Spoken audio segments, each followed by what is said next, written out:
তো নমস্কার বন্ধুরা, সবাই কেমন আছেন? আশা করছি সবাই ভালো আছেন। চলে এসেছি পয়লা বৈশাখের ভিডিও নিয়ে। তো কালকের দিনে আমরা কি করেছি একদম প্রথম থেকে শেষ পর্যন্ত সবটা আপনাদের সঙ্গে শেয়ার করব। তো দেখুন, প্রথমে চলে এসেছি এই যে দিনের শুরু হলো এই যে আগুনের খড়ের নুড়ো দিয়ে আগুন দিয়ে আমাদের দিন শুরু হয় প্রথমে। তো দেখুন, তারপরে চলে এসেছি এই যে বাগানে একটু হলুদ তুলতে। তো এই হলুদটা নিম পাতা দিয়ে বাটবো, মিক্সচারে বেটে নেবো। আগে আমরা শিলে বাটতাম, কিন্তু এখন যেহেতু মিক্সচার আছে তাই মিক্সচারে বেটে নেওয়া হয়। তখন আমরা ছোট ছিলাম তো শিলেতে নিম পাতা হলুদ সবটাই বেটে নিতে হতো। তো মাটি থেকে তুলেছি, গায়ে মাটির লেগে আছে প্রচুর। তো চলুন ধুয়ে নেবো প্রথমে, নিয়ে নিম পাতা দিয়ে বাটবো হলুদটাকে। তারপরে এইটাকে বেটে এর সঙ্গে শুধু এই যে নিম পাতা হলুদ মাখলে হয় না, এর সঙ্গে দিতে হয় ঔষধ। তো এটাকে দোকানে কিনতে পাওয়া যায়।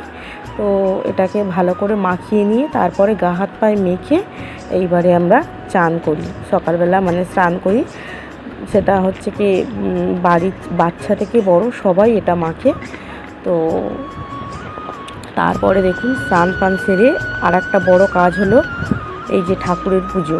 তো ঠাকুরের পুজো আমাদের সকালবেলাটাই এমনি পুজো দিয়েছি ফল টল দিয়ে। সন্ধেবেলাটাই আমাদের এখানে বাড়িতে সব ঠাকুর আসে, মেলাতে ঠাকুর যায়। হ্যাঁ, তো ভোগ টোগ করা হয়, বিভিন্ন রকম করা হয়। আর প্রত্যেক বাড়ি থেকে ঠাকুর সব ঠাকুররাই মেলায় যায় জানেন। তো ঠাকুররা মেলায় যায়, আপনাদেরকে দেখাবো। তো সব একসঙ্গে তো ভিডিও দিতে পারছি না, ভিডিওটা অনেকটাই বড় হয়ে যাচ্ছে। তো প্রথম পর্বটা আপনাদেরকে সঙ্গে শেয়ার করলাম। আমি এখানে 3টে পর্ব করেছি, এক এক করে আপনাদের সঙ্গে সবটাই শেয়ার করব। আর দেখুন, চলে এসেছি যে ঠাকুরকে স্নান করাতে। আর এই দিন তো ঠাকুর, আমরা যেমন নতুন বস্ত্র পরি, ঠাকুরদেরকেও আমরা স্নান করিয়ে সুন্দর করে গা মুছিয়ে দিয়ে এইবারে নতুন বস্ত্র পরিয়ে দেওয়া হয়। এই যে লক্ষ্মী ঠাকুরের ড্রেসটা দেখতে পাচ্ছেন তো, কত সুন্দর হয়েছে। তো কেমন লাগছে আমার এই ঠাকুরদের ড্রেসগুলো একটু প্লিজ কমেন্টে জানাবেন। আর ঠাকুরের মাথার মুকুটটাও নষ্ট হয়ে গেছে, সেটাও আমি নতুন একটা কিনে নিয়ে এসেছি। আর গলার মালাও নিয়ে এসেছি কিনে। এই যে দেখুন, সুতো দিয়ে ভালো করে বেঁধে দিচ্ছি, না হলে কি হয় সব খুলে পালিয়ে যাবে। তো সুন্দর করে সবগুলো এরকমভাবে তৈরি করে নেবো, ঠাকুরগুলো স্নান দিয়ে রেডি করে নেবো। তারপরে এই যে আমার ছোট্ট গোপুসোনাকে স্নান করাবো।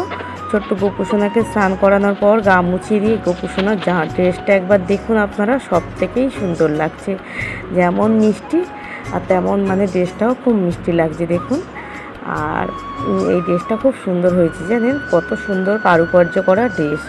তো এই যে ভালো করে স্নান করিয়ে সুন্দর করে ড্রেস পরিয়ে দিয়েছি। তারপরে এই যে মালা দুটো পরিয়ে দেবো। আর গোপুসোনার মালা আছে, আগে থেকেই আছে বাড়িতে। আর এই যে দেখুন, মাথার মুকুটটা নিয়ে এসেছি মা লক্ষ্মীর জন্য। তো মাথার মুকুটটাও পরিয়ে দেবো। আর এই যে মালাগুলোকে সুন্দর করে পরিয়ে দেবো গলাতে। আর আজকের যে বেলফুলের অনেক বেলফুল ফুটেছে জানেন, পাশের একটা গাছটাতে প্রচুর বেলফুল ফুটেছে। তো বেলফুলও প্রচুর তুলে নিয়ে এসেছি। তো ভাবলাম যে একটু ঠাকুরকে আজকের বেলফুলের মালা করে দিই। বেলফুলটা কত সুন্দর সেন্ট বেরোয় বলুন তো, খুব সুন্দর গন্ধ বেরোয়। তো আর ভালোও লাগছে, বেশ দেখতেও সুন্দর লাগে। তো একটু বেলি ফুলের মালা করে দিলাম, খুব সুন্দর লাগছে মালাগুলো দেখুন। আর কত মিষ্টি লাগছে দেখুন সবাইকে। আর ঠাকুরঘরটাও সুন্দর করে সাজিয়ে দিয়েছি, প্রচুর ফুল ফুটেছে আজকে, এত ফুল ফুটেছে, একেবারে এক ঝাঁকা ফুল হয়েছে।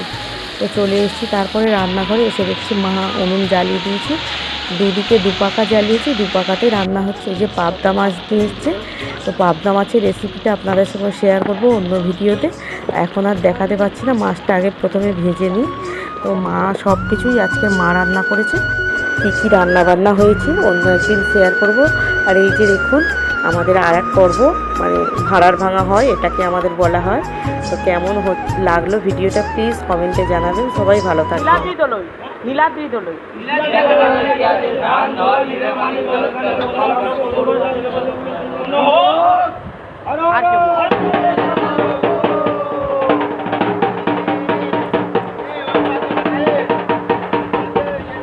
বাহ।